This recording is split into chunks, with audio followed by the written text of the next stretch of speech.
এই ইবলিসের জন্ম কেমন করে হলো, এই ইবলিস কেমন করে মরবে, কতদিন হায়াত পাবে, তার ইতিহাসটা কি? ভাইরা বন্ধুরা, বিভিন্ন কিতাবের মধ্যে উল্লেখ করেছেন জিন জাতির ইতিহাস নিয়ে। যখন আল্লামা কারি তয়েব সাহেব রাহিমাহুল্লাহ তিনি তার কিতাবের মধ্যে উল্লেখ করেছেন, ইবলিস নামটা কোরআনের 9টা সূরার মধ্যে 11 বার এসেছে। শয়তান শব্দটা কোরআনের 35টি সূরাতে 85 বার এসেছে। শয়তান, মাঝে মাঝে শয়তানের বহু বচনও কোরআনে এসেছে, শায়াতিন। তখন শয়তানের শিষ্য, শয়তানের চেলা চামুন্ডকেও তখন এর ভিতরে শামিল করা হয়েছে। ভাইরা বন্ধুরা, মনে রাখবেন, ইবলিসের বাপের নাম ছিল খবিস। ইবলিসের বাবার নাম ছিল খবিস। সে আকৃতিতে ছিল সিংহের ন্যায়, আকার আকৃতি ছিল খবিসের সিংহের ন্যায়, ব্যবহার আচার আচরণটাও ছিল হিংস্র জানোয়ারের মতো।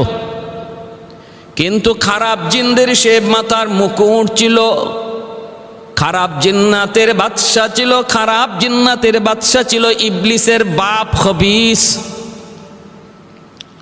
মায়ের নাম ছিল নীলবিস। এই মায়ের আকৃতি ছিল অনেকটা নেকড়ে বাঘের মতো, স্বভাবও নেকড়ে বাঘের মতোই ছিল। ভাইরা বন্ধুরা, এইভাবে ইবলিসের বাপ খবিস জিন্নাতের যখন বাদশার মতো, খবিস যখন খারাপ জিন্নাতগুলির বাদশা, খারাপ জিন্নাতগুলির মাথার মুকুট, তার সামনে কেউ সাহস করে কথা বলতে পারে না। খবিসের সামনে কেউ সাহস করে কথা বলতে পারে না। অনেক প্রভাব, অনেক দলবল নিয়ে এসে চলে, তার সামনে ক্ষমতা নাই কারো কোনো কথা বলার। ওই অবস্থায় খবিসের এক বন্ধু ছিল যার নাম ছিল শারবুক। ওই শারবুক ছিল অনেক পণ্ডিত জ্ঞানী শিক্ষক মানুষ, অনেককে অনেক বিদ্যা শিখাইতো, বিভিন্ন বিদ্যায় পারদর্শী ছিল শারবুক।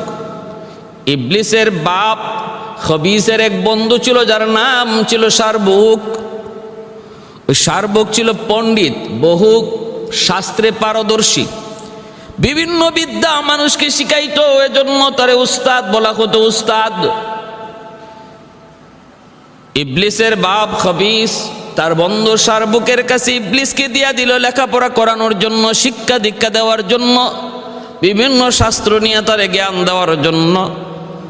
বন্ধুর কাছে ছেলেকে দিয়ে দিল আর বলল, বন্ধু দোস্ত, তুই আমার ছেলেকে একটু লেখাপড়া করাইবি, আমার ছেলেকে একটু শিক্ষা দীক্ষা দি।